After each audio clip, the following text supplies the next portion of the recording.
Para to sa lahat ng naabuso. Sa panahon ngayon, ganito na ang nangyayari sa mundo. Ang masakit, pamilya mo pa mismo, kung hindi ang kapitbahay mo. Mapalalaki, mapababae, wala nang pinipili. Mapababy, bata o matanda, ay pwedeng mangyari.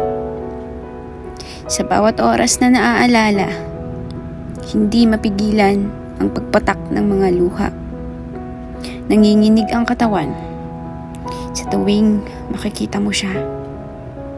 Siya ang napilit kang inabuso. Siya na nagnakaw ng dignidad mo.